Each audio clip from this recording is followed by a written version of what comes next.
TV Batuíra Portugal. Para lá do amanhã.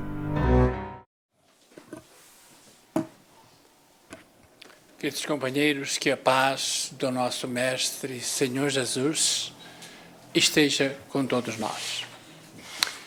Como a mim, dar continuidade ao estudo da doutrina e também aproveitar o tratamento que é feito, uma vez que é uma reunião de fluidoterapia.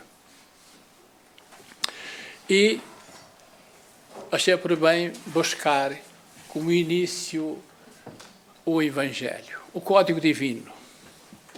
E neste capítulo 10, bem-aventurados que somos acordiosos, perdoai para que Deus vos perdoe. São duas fases essenciais do Evangelho que o Cristo deixou para nós: amor e perdão. E concita-nos a perdoar, encarnados e também espíritos que procuram e que se dizem nossos inimigos, quer encarnados ou desencarnados. Mas isso, nós estamos num processo de evolução, nós estamos num planeta de provas e expiações. Tudo isso faz parte da nossa evolução. Mas essas palavras que o Cristo nos deixou são muito importantes para todos nós. Perdoarmos aos que se dizem nossos inimigos, quer sejam encarnados ou desencarnados. E veio-me às mãos este livro muito interessante, O Inimigo Íntimo. Já não é o encarnado, nem os espíritos. Tem algo mais, e é aí que nós vamos refletir, todos nós. E vamos ver o que é que o autor deste livro trouxe para nós sobre essa diferença dos nossos inimigos encarnados e nos nossos inimigos desencarnados. E que realmente é um trabalho que nós nos defrontamos e lidamos, e que as casas espíritas foram abertas para que pudessem aliviar e pudéssemos enfrentar todo esse processo que os dois mundos se degladiam, e muito mais hoje do que ontem, que é os nossos irmãos do outro lado da vida, do mundo inferior. E nós que militamos nas obsessões, nós nos separamos continuamente com essa situação. Vamos ver o que é que ele diz sobre esse outro inimigo íntimo. Ele tem, pelo seu aspecto, mas é só na capa, hein? Não vamos ficar com essa imagem. Ela é meio uma aparência um pouco enigmática. Mas vamos ver o que é que o autor do livro nos apresenta. E diz: o inimigo íntimo é um projeto desafiador, porque é um livro muito interessante que veio às minhas mãos e que eu aproveitei para trazer, pois a sua proposta é fazer com que o leitor descubra em si as grandes barreiras emocionais que o levam a abandonar sonhos, a sabotar a própria vida através do nosso inimigo íntimo. Mas também não são os obsessores que dão um trabalho desgraçado? Mas ele vai mais longe, e que leva-nos, se nós não ficar atentos, não recorrer a todos os meios que a misericórdia divina nos colocou para a nossa defesa, e que recorrêssemos a ele, Jesus, que é o médico das nossas almas, naturalmente que a coisa seria pior. Diz ele, este livro é o fruto das nossas observações, de renhida luta que o homem trava consigo mesmo para viver em plenitude e para ser feliz. Será que existe essa luta? Que digam quando nós somos acometidos por depressão, por obsessão e por ataque dos nossos inimigos desencarnados, e a primeira do Evangelho falou que é preciso perdoar, é preciso fixar bem isso. O caminho para o grande encontro com a paz e a alegria e de viver passa pelos nossos corações. Já começou por aí. Eu pus a pergunta no ar. Será que é inimigo encarnado e também os desencarnados? Mas que passa essa atenção por dentro da nossa alma. E a doutrina espírita é muito clara nisso e traz-nos todas as instruções para que nós observe, descubra e trabalhe para que realmente seja feliz.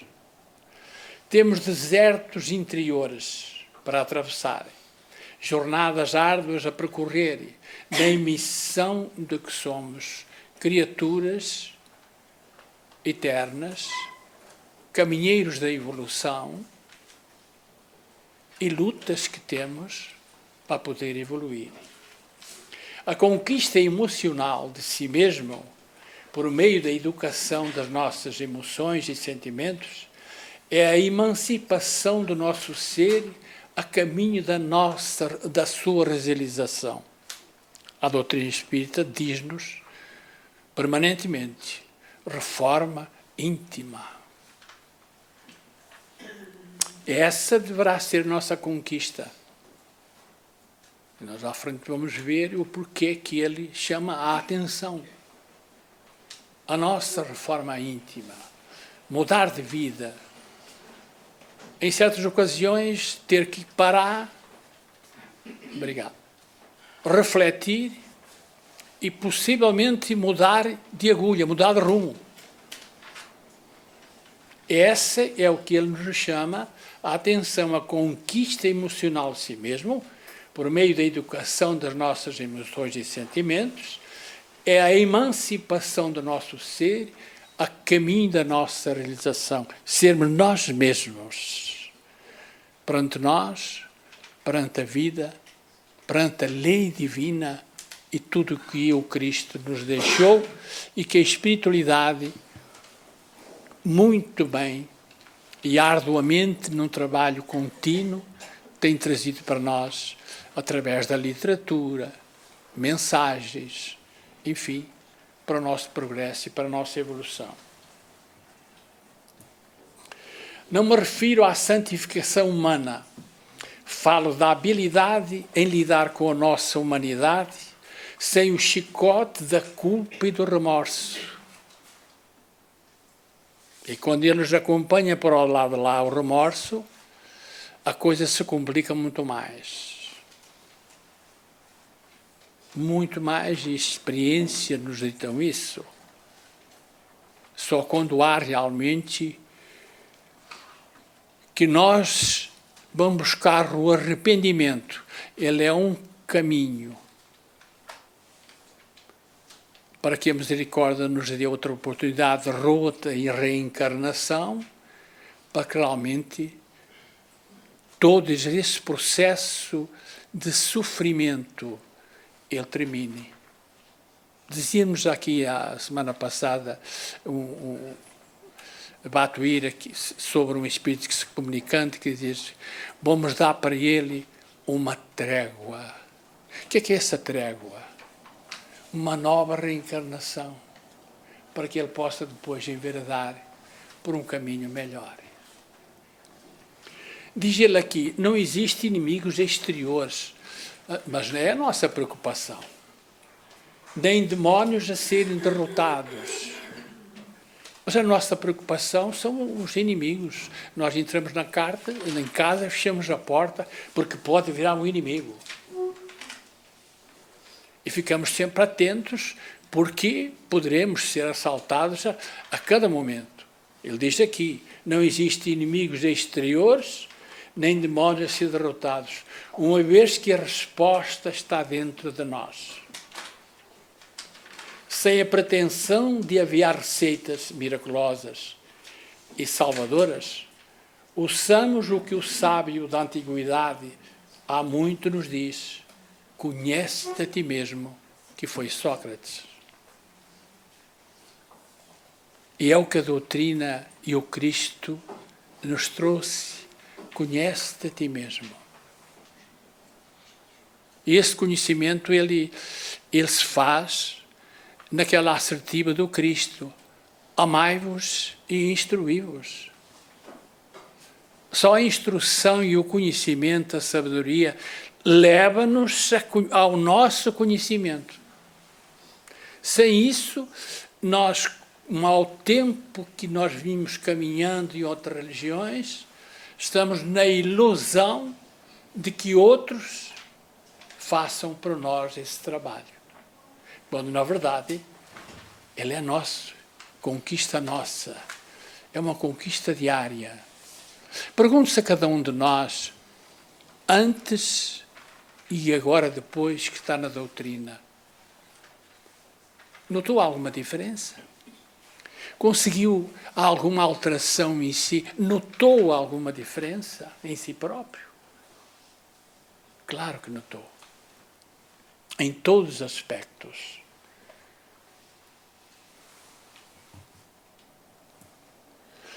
Muitos males emocionais desses tempos modernos levam a criatura humana a experimentar uma espécie de asfixia psíquica.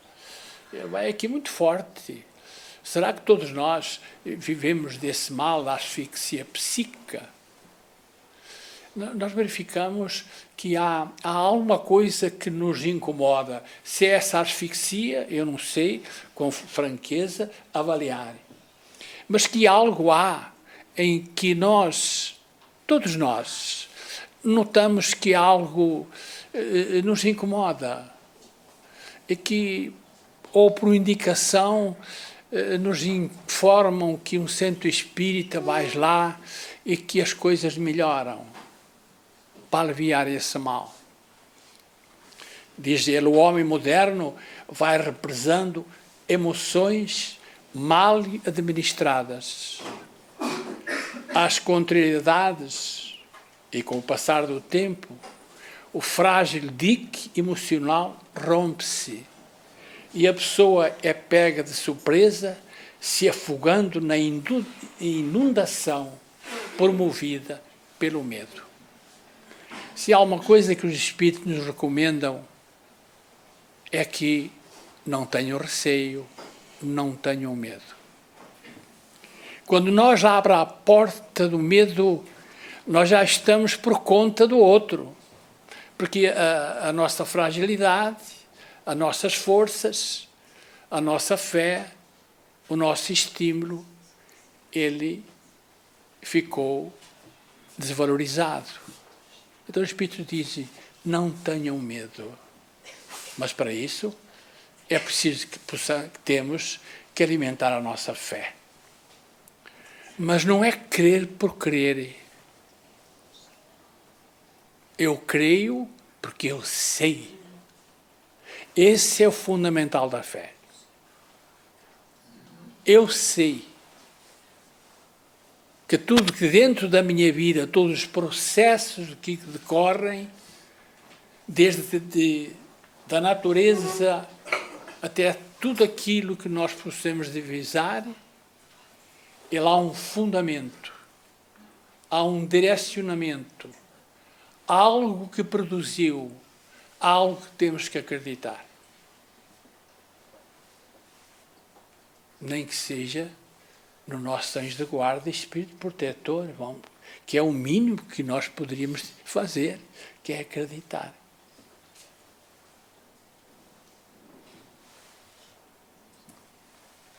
O que ocorre hoje é que somos testemunhas das dores transmitidas ao vivo.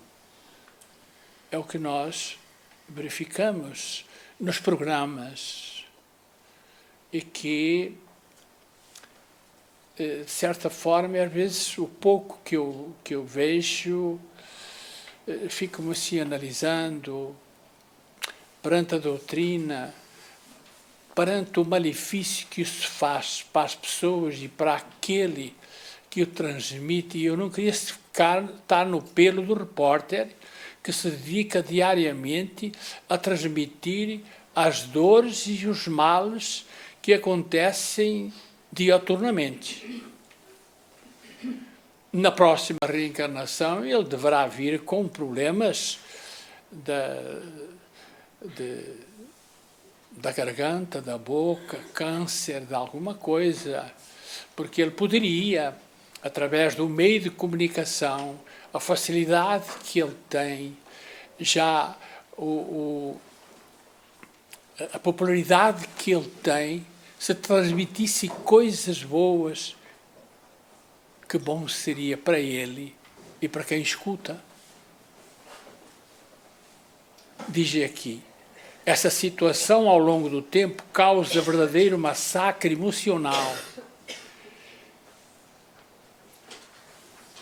em qualquer pessoa, mesmo naquelas mais indiferentes. Mesmo para mim, que pouco televisão vejo, mas isso incomoda. Em como eles refinam a transmissão do mal que eles estão apresentando. E quer queremos ou não, traz, porque você se ligou através do pensamento, você está ligado às forças que estão naquele nível de emoção. Se você se ligar ao Cristo, é totalmente diverso. É por isso que nós, na reunião de estudo, pense em Jesus. Há muitas entidades em que nós temos intuídos, ele precisa de falar de Jesus. E o Espírito se nega. Eu não vou falar nesse nome. Até porque meu chefe disse que se eu falar, eu vou ser pego. Mas pela insistência do mantra e pela ajuda dos amigos espirituais, ele fala Cristo. A hora que ele falou, ele se entregou. Os espíritos encontram meio de eu mostrar. Até mesmo o espírito, nessas circunstâncias, ele precisa de ser ele mesmo, dar alguma coisa dele, proporcionar algo para ser ajudado. Quando se dirigiam ao Cristo e que ele dizia, que queres? Ele tinha que se manifestar. Ele tinha que, eu quero. Isso é o que acontece na prática dos dois mundos. As mensagens mórbidas são repetidas diariamente em nosso psiquismo, introjetando na mente dos incautos a ideia de que nada na vida vale a pena. Meditem se não é isso. O mundo está assim, acho que nem adianta viver, pois que está tudo... Não é nada disso. Está tudo pior do que o que estava. Não. Está sempre cada vez melhor. O nosso progresso é contínuo. Depende de cada um, do seu livre-arbítrio, seguir o caminho que quer seguir. Muitas pessoas saem às ruas assustadas e amedrontadas, com medo de tudo e de todos. Isso é uma realidade. Ao lado desses quadros reais da dor, espalhados pelo mundo, a própria mídia trata de exaltar os valores do consumo e do prazer. É a mesma coisa que o Carnaval no Rio de Janeiro. O que é que eles dizem no Carnaval? E os Morei em São Paulo 25 anos, sei, embora que em São Paulo não tinha carnaval. Mas principalmente no Rio de Janeiro. Nós, no carnaval, gastamos todas as energias negativas durante o ano. Será que é isso mesmo? Nós, estes 3 dias, nós pomos para fora tudo o que nós acumulámos o ano inteiro. Era o que a gente ouvia. Diz lá, valores no consumo e no prazer.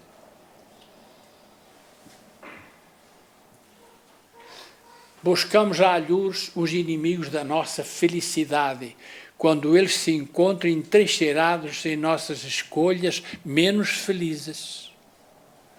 Olha, o assunto que o autor, não é meu, é do livro, muito interessante, é o que ele põe aí. Buscamos a alhures os inimigos da nossa felicidade, quando eles se encontram entrincheirados em nossas escolhas menos felizes.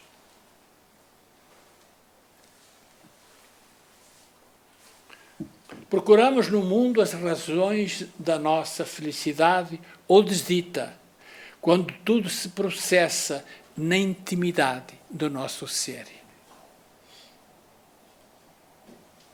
Às vezes é preciso que alguém venha nos despertar com a sua visão mais acurada sobre nós, para que possamos reavaliar os nossos caminhos.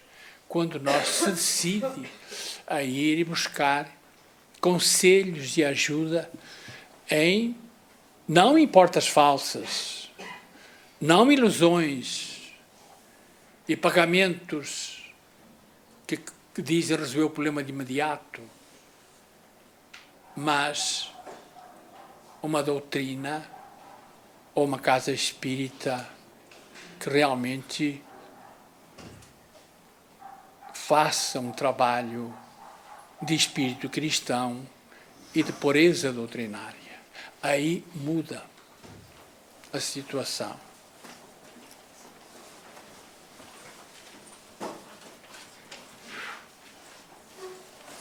Alguns estudiosos da área do comportamento humano afirmam que muitas distonias emocionais levam pessoas a sentir medo do medo. O inimigo surge inesperadamente e a pessoa tem vontade de fugir, mas fugir para onde? Se a asfixia se dá dentro para fora. Agora está muito na moda de autocura. Aliás, eu ia falar isso hoje, mas depois mudei de rumo, porque está aí muita cura, muita alcura, e muita coisa de fora para dentro que nos está já chamando a atenção. E é no meio espírita ou que se dizem espíritas. Quando realmente se dá de dentro para fora.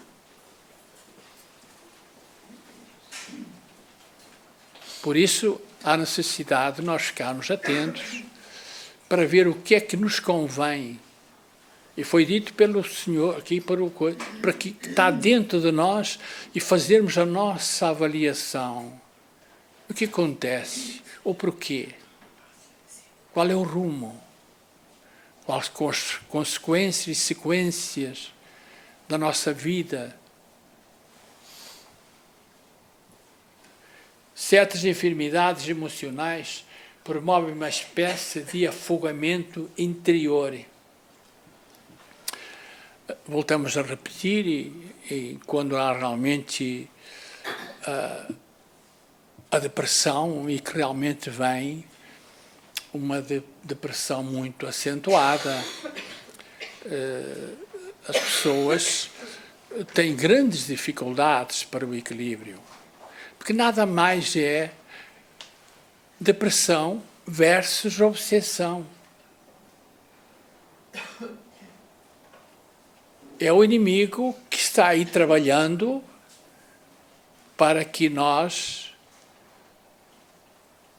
através do nosso processo, do nosso caminho, sabotar a vida ou entregar assuntos mais difíceis.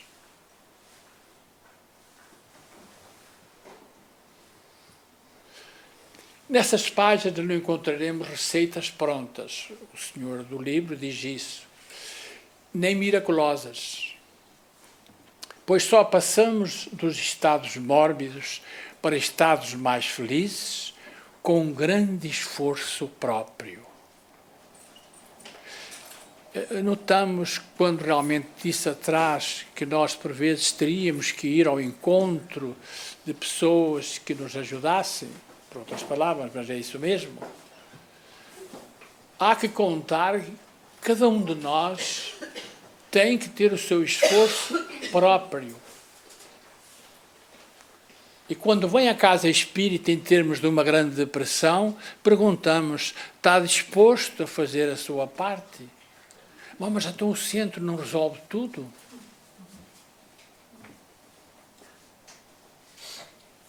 Porque nós ainda trazemos isso em nós, que o outro é que tem que fazer tudo. Quando diz aqui que é um esforço próprio que compete a cada um para que a nossa situação, a nossa felicidade, a nossa alegria possa ter outro rumo. Diz aqui, embora existam tratamentos holopáticos, a medicina, e que hoje muito valiosa, está fazendo milagres, entre aspas, que devem ser seguidos, assim também o imprescindível apoio de profissionais da área do comportamento para reequilibrar o quimismo cerebral e o metabolismo. É aí que a ciência fica a dever. Que ainda não conseguiu equiparar-se à saúde espiritual, que é a mais importante. Quem foi nas jornadas e que foi apresentado, verificou, em que os apresentadores, eles falavam que realmente a doença ele é 90% espiritual. E que a ciência, eles como médicos, acham que deveria realmente, hoje, a ciência estar par a par com a espiritualidade. Mas não está. A cura se dá na intimidade de cada ser.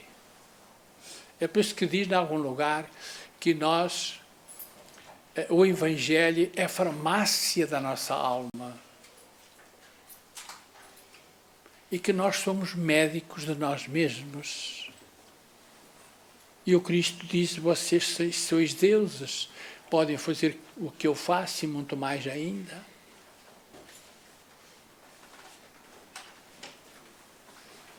E por vontade própria.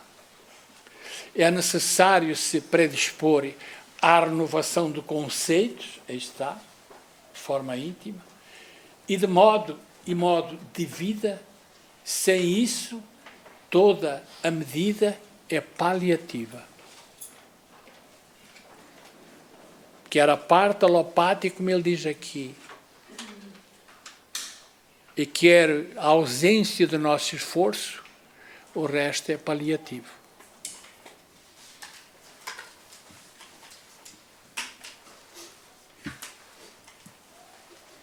Sendo a síndrome do pânico, a depressão e outros males emocionais o grito de medo do homem moderno, que se faça luz pelo conhecimento de si mesmo e pela autoeducação. É um chamamento para todos nós. E hoje nós estamos notando que isso é de urgência. Pelo mundo que nós estamos atravessando e por tudo aquilo que nós estamos ouvindo e que está se cometendo a cada passo.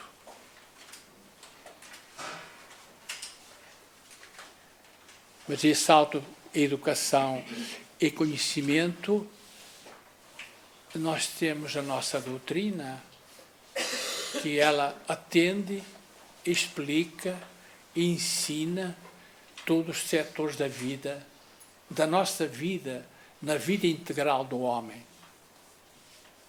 É só seguir. E foi por isso que o Cristo veio e nos convidou, quando estivéssemos sofrendo e sobrecarregados, a Ele nos dirigíssemos, que Ele nos aliviaria. É o convite que está sendo feito neste instante. E que é feito ao entrar à porta. Vinde. Não estou fazendo propaganda da nossa casa, porque tem outras casas. Mas é o conceito que o Cristo nos legou. Disse-me também, eu sou o médico das vossas almas. Conhecimento e autoeducação. Lancemos a boia salva-vidas do amor e do conhecimento para que os que se afogam emocionalmente, ignorando que o inimigo da sua paz está alojado na intimidade do próprio ser. Mas será que é isso mesmo? Está dentro de nós esse inimigo íntimo. Eu fiquei muito, quando li o livro e quando comecei a pesquisar para trazer, eu fiquei, mas o inimigo é o que nós já dissemos, encarnado, desencarnado, mas o inimigo íntimo, como é que pode? Como descobrir? Como é que nós vamos lidar com esse inimigo íntimo que diz aqui, na intimidade do nosso próprio ser? Chamou muita atenção esse livro, e com outros mais, mas resolvi trazer para vocês as vossas considerações, as vossas reflexões, para ir ao longo dos dias e do tempo saber desse inimigo íntimo e que está na nossa intimidade, está no próprio ser.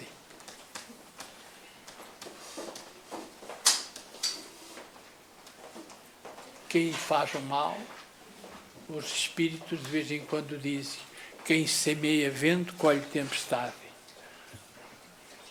Já é uma indicação.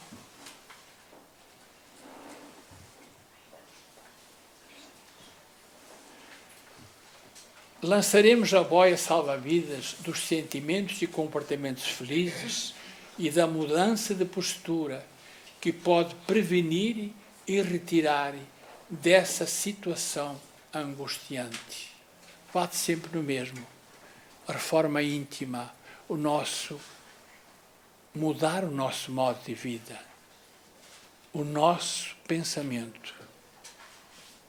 Pensamento é força, é vida. Você ligou o pensamento e o pensamento não tem distância, não tem fronteira. Se assim fosse, os nossos amigos espirituais que estão em outro plano, eles não nos ajudariam, nem sabiam, nem escutavam nossas rogativas. Portanto, a base fundamental e principal é o nosso pensamento. Mediunidade é pensamento, é sintonia. Pensou no bem, você está num estado mais feliz. Pensou no mal, você vive o mal. Prevenir e retirar dessa situação angustiante. E porquê?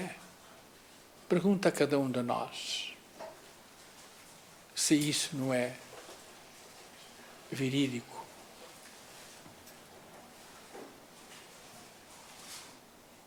Desajustes emocionais. Os desajustes emocionais se instalam quando falta oxigênio para a alma. E o oxigênio da alma é a serenidade, a confiança, o discernimento, a fé e a paz. Essa é a receita que o Evangelho e a doutrina nos traz. Serenidade, a confiança, o discernimento, a fé e a paz. E essa deverá ser o nosso esforço contínuo para adquirir esse estado de alma. Nós verificamos quando as pessoas vêm em situações difíceis. Eu estou acostumado no outro, esqueço-me deste. A alteração e a mudança que a pessoa sente mudou totalmente. Porque houve oxigênio que veio alimentar o discernimento, a fé e a paz e a confiança. É como você entra na sala de passe, mediante o seu mérito, o seu estado de alma, o seu querer, através de um passe, você sai outra pessoa. É muito fácil verificar isso. É só ficar atento. Quando há mérito, quando há confiança, quando a pessoa quer, tudo se altera. Porque esse inimigo íntimo ou ficou na sala, nos ajudou a desalojar de nós mesmos, e então nós vamos para a confiança, para o discernimento, a fé e a paz. Que bom! Mais à frente nós vamos falar também de outro assunto muito importante que nós nos descuidamos muito. Recebemos muito e pouco ofertamos. Porque a misericórdia divina é muito pródiga para conosco em todos os momentos da nossa vida. Durante o sono, nós não imaginamos qual é o trabalho da espiritualidade. O que é que eles fazem para nós? Na reunião de ontem, ficaram duas entidades, diziam, nós vamos ficar aqui na casa e vamos ajudar entidades que aqui se encontram, perturbar-nos da nossa casa. Nós fomos para casa, tranquilos, né? Mas essas entidades diziam que iam ficar aqui porque o nosso grupo precisava e eles iam ajudar os espíritos que estavam a perturbar. E se o fazem na casa espírita, não fazem em nossa casa? Quando você está repousando?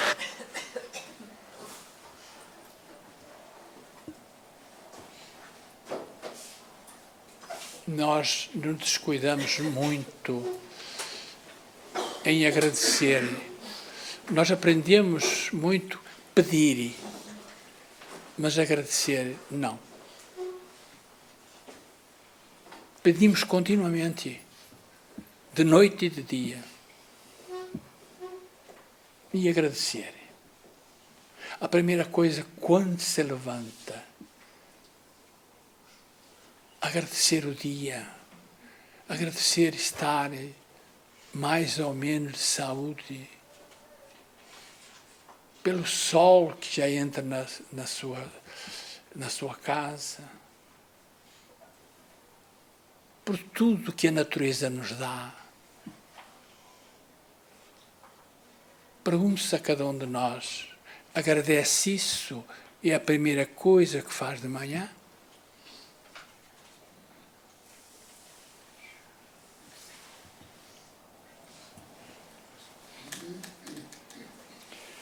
As crises emocionais sufocam a alma, e porque sufocam mesmo, perde-se o equilíbrio psíquico, a pessoa fica à deriva, levada pela inundação do desespero. Obsessões, acredito que nenhum de vocês tenha passado por isso, mas é coisa terrível. Quando há o domínio desses, nos nossos, como diz o Chico, ele não diz inimigo, que ele era os nossos amigos do alheio. Amigos do alheio é aqueles que vão roubar a paz, vão roubar a alegria. E ele dizia, os amigos do alheio, da nossa felicidade, do nosso bem-estar. E diz aqui mais, o medo vai crescendo e repentinamente, como salteador da nossa paz, aí está, e do nosso bem-estar, ele nos toma de assalto e nos sequestra silenciosamente. Nós não estudamos por isso através do início de uma depressão. Ela vem num prazo muito lento e vai se acumulando. E nós, através dos problemas psíquicos, como foi falado atrás, rompe-se o dique, a nossa confiança, a nossa saúde, o nosso equilíbrio. E nós vamos ficar por conta dessa depressão.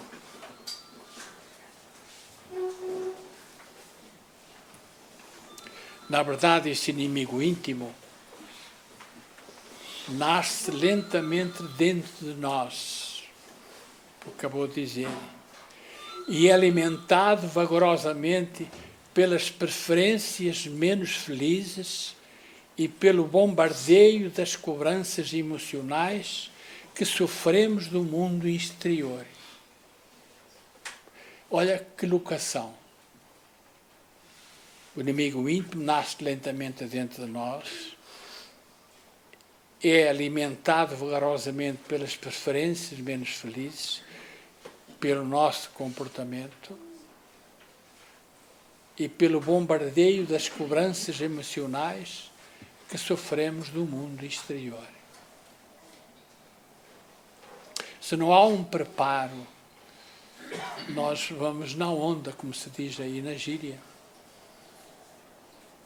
Já não bastasse as dificuldades em lidar com os nossos relacionamentos interpessoais, ainda temos toda a carga emocional mórbida que nos chega do mundo. Foi o que nós inicialmente falamos, as notícias que chegam até nós, pelos problemas que são muito bem esquematizados e muito bem explicados, de tudo quanto é mal que entra pelas nossas casas, que nos chega do mundo, não só do nosso país, mas do mundo inteiro.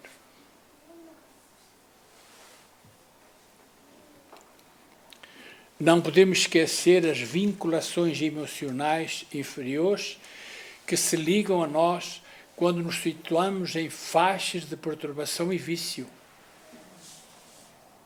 Falámos há pouquinho do pensamento. A faixa que você se ligar é a faixa em que você vai ficar. E as consequências virão mediante as situações em que você tem contacto. E volto a repetir, notícias ruins, sistematicamente repetidas em nossa tela mental, agressividade das pessoas, crimes, competitividade profissional e nos relacionamentos, falta de diálogo, relações frágeis, ausência de afeto.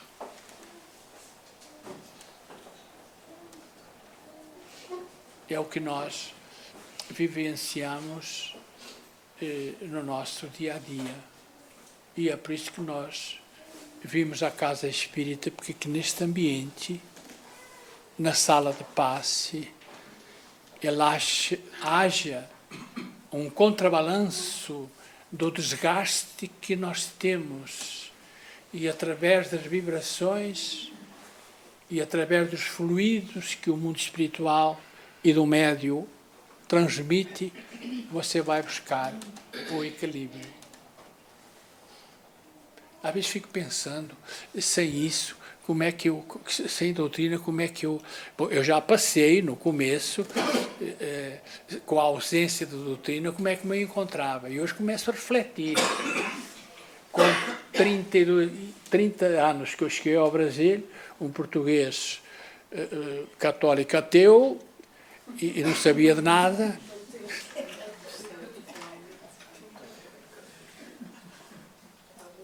E como eu me dirigi a uma casa espírita buscar auxílio. Qual é o meu estado? E tem um caso que eu conto particular, mas que serve até... Passado 2 anos, eu comecei a me integrar no trabalho.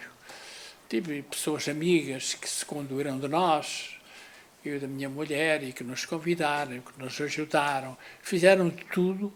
Normalmente nós procuramos fazer quando adentram. Já fazia o evangelho em casa, mas certa vez eu entrei num processo do mesmo estado que ali entrei, naquela época, 2 anos depois. Isto é um exemplo para vocês refletirem. E fui queixar novamente ao atendimento fraterno ao médium. E eu ia com uma certa prepotência, porque não podia ser, porque eu estava bem e agora estou... E ele diz assim, vou falar com você, está aqui Batuíra do meu lado, vou chamar uma testemunha. E eu fiquei com muito medo. Foi chamar um companheiro, chamava-se Mário Sortini, é muito amigo dele. E na frente dele disse, olha, você tem razão, você melhorou muito nestes 2 anos, já está a trabalhar, já faz evangelho em casa, você já faz a oração. Só que você pensa por isso que o seu problema espiritual está resolvido.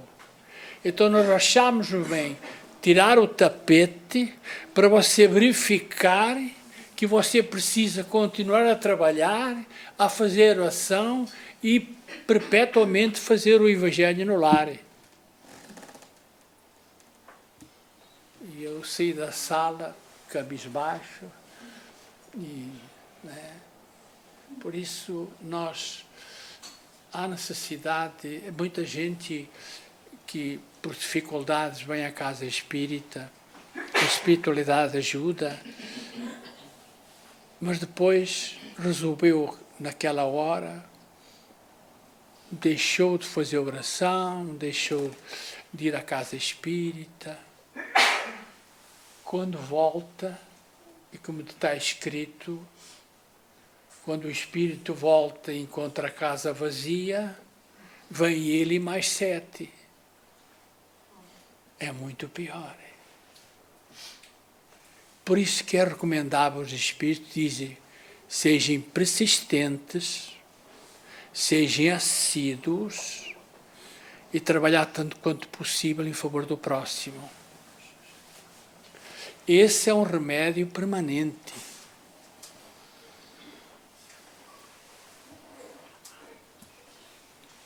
Todos esses fatores e muitos outros têm força suficiente para alimentar o monstro do medo e que cresce dentro de nós. E quando menos esperamos, tal caso que eu expliquei, ele surge de repente, querendo nos levar para debaixo da cama e nos deixamos levar a fim de escaparmos desse mundo cruel, ou melhor, dessa humanidade desequilibrada da qual fazemos parte. Chico Xavier diz, nós vivemos num grande hospital psiquiátrico.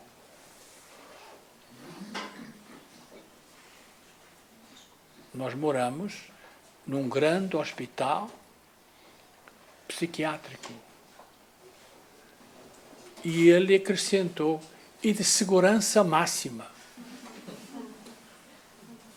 Os companheiros que estavam ali, eu ouvi isto da parte dele, perguntaram, mas Chico, prisão de segurança máxima. E ele rapidamente ele explicou, quando nós reencarnamos, não ficamos no ventre, numa prisão 9 meses, a nossa reencarnação não é uma prisão do nosso espírito, e que só nos libertamos parcialmente na hora do sono. E se nós quisermos sair dessa segurança máxima, quando o nosso corpo se esvai, ou quando vamos pelo pior, diz ele, pelo suicídio, mas que vamos para outra prisão muito maior. Perceberam agora? Portanto, a nossa vida como encarnados neste mundo, como espíritos imortais, com todo o interesse, a espiritualidade e a mensagem que o Cristo nos trouxe, ele é muito mais complexa, muito mais sublime que o que nós imaginamos. Nós vivemos num hospital, um grande hospital psiquiátrico. Estamos todos em tratamento. E é por isso que a depressão, porque está, né? Psiquiatria, dá tudo para entender, né? Aqui há dias eu liguei para o Brasil por um assunto que estava demorando numa importação de livros. E eu falei para a senhora, eu reclamei, Fran, mas então, como é que é?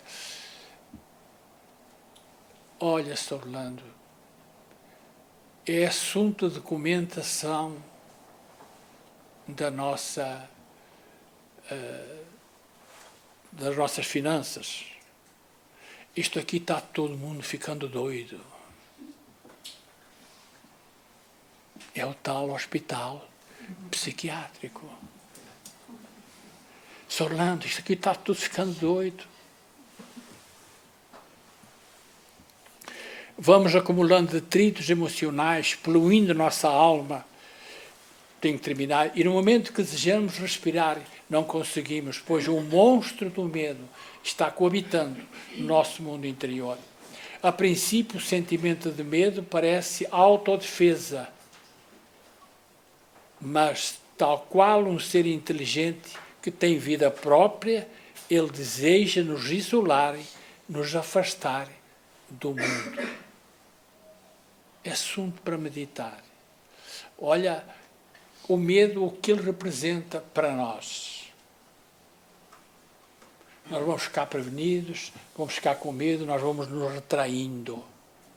Vai dando força ao nosso inimigo íntimo. Ansiedade. É muito comum hoje. Um pedaço de pão comido em paz é melhor do que um banquete comido com ansiedade. É que o homem pôs no livro aqui. E se analisarmos bem, é isso mesmo. A ansiedade tem grande contribuição na instalação de doenças emocionais. Trata-se de um dos males que minam gradativamente o equilíbrio emocional das pessoas. Ser ansioso é criar expectativas, elaborar situações imaginárias que terminam por excitar a mente em vigilante. E o início de uma depressão e de uma obsessão é a ansiedade. A ciência, psicólogo, psiquiatra já estão descobrindo um pouquinho nessa linha. A ansiedade tem o poder devastador de crescer como poderoso inimigo íntimo, aumentando cada dia mais conforme se alimenta das expectativas que em sua maioria jamais serão atendidas. O talento de Charles Chaplin convidou-nos a grandes reflexões quando asseverou: A vida é maravilhosa se não se tem medo dela. Porque se nós verificarmos, e temos que dizer, a vida é linda, a vida é bela, eu gosto de viver, eu gosto da vida. Não há medo, nem há ansiedade, nem o inimigo íntimo tem força, porque eu gosto da vida, eu gosto de viver. O que por vezes vem é o derrotismo, é esse inimigo íntimo que está trabalhando. Podemos facilmente perdoar uma criança que tem medo do escuro. A real tragédia da vida é quando os homens têm medo da luz. Platão.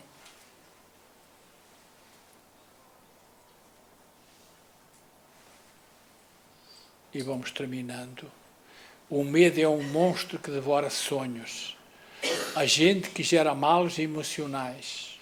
O medo também se apresenta de forma cameleónica no psiquismo das criaturas, disfarçado sobre a pele de outros sentimentos. Quanto mais a ignorância se manifesta em nossa postura de vida, consequentemente em nossas escolhas, mais o medo ganha força dentro de nós. Não podemos ter medo, porque somos criaturas de Deus. Precauções,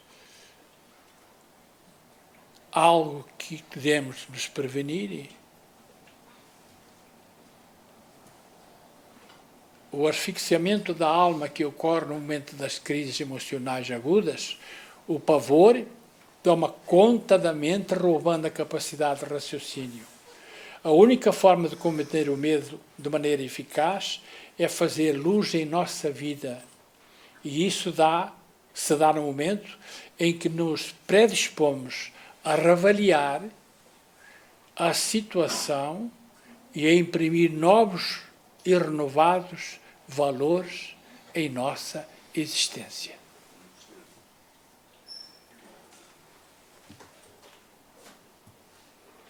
E é justamente o comportamento excessivamente individualizado em alguns momentos da vida que nos infelicita. Nesse sentido, recordo da escritora britânica Mary Shelley, a criadora do Frankenstein. De modo similar, criamos monstros de realidades fragmentadas, idealizadas por nossa capacidade criativa, na maioria das vezes realidades equivocadas que só existem em nossa mente. Faz parte desse comportamento. Eu vou sendo mais rápido porque o tempo avança. A verdadeira realidade é que nos proporciona bem-estar, é a dos sentimentos nobres e edificantes. Aqueles sentimentos que nos planificam a alma. Esses sentimentos são como uma armadura invisível, pois nos protegem e trazem qualidades de vida. É importante ter, por farol, a iluminar a nossa trajetória pela vida, os conceitos que geram renovação em nossa visão do mundo. São os conceitos religiosos, não os conceitos religiosos, mas os de religiosidade e espiritualidade. Olha a diferença desses dois conceitos. Porque religiões nós já passamos, já vivenciamos, mas chamamos a atenção para a espiritualidade, o contacto com a espiritualidade, o contacto com os nossos anjos de guarda, espíritos protetores, aqueles que nos assistem e que nos ajudam.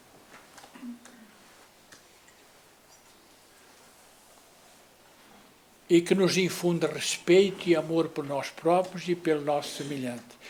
Assim é essa verdadeira prazerosa realidade que devemos viver. O homem moderno não busca voltar-se para dentro de si, encontrar-se com a sua essência nem com o seu sol interior. Passamos atualmente por um processo de reforma civilizatória. A humanidade está em obras. Contudo, a reforma deve acontecer no coração humano. É comum tropeçar no meio da desordem, mas se o inimigo é tão íntimo a ponto de nos causar medo do mundo, é dentro de nós que estão as respostas. Eu vou passar um pouquinho para terminar. Gratidão. Falei inicialmente, nós esquecemos de agradecer. A gratidão desbloqueia a abundância da vida. Ela torna o que temos insuficiente. E mais, ela torna a negação em aceitação, caos em ordem, confusão em claridade. Ela pode transformar uma refeição em um banquete, uma casa em um lar, um estranho em um amigo. A gratidão dá sentido ao nosso passado, traz paz para o hoje e cria uma visão para o amanhã. Essa também é uma das receitas, a gratidão. E volto a lembrar, quando de manhã agradecemos, é assunto para nós. E diz mais ainda, a gratidão é a arte de calar nosso desejo, dando-nos a exata dimensão de quanto temos e não percebemos. Ser grato cessa os conflitos íntimos, promove o armistício da criatura com a vida. A gratidão é um estado emocional elevado, em que a criatura experimenta a saciedade nas coisas que possui, mesmo que não viva na opulência. Quando vivemos com sede e fome do desnecessário, a paz nos falta. Experimentamos uma espécie de angústia que se equipara a uma asfixia interior. É o desejo desmedido que furta o sono e promove o apego. É o inimigo íntimo que aflora como se surgisse no deserto, onde nada satisfaz, aumentando a sede que tem nome de ganância, que é alimentada pela ambição. A todos, muita paz. Desculpe que foi longo e foi um pouquinho maçador, mas muito importante o que o nosso autor do livro traz para nós sobre o nosso inimigo íntimo. Bom final de semana e a todos muita paz.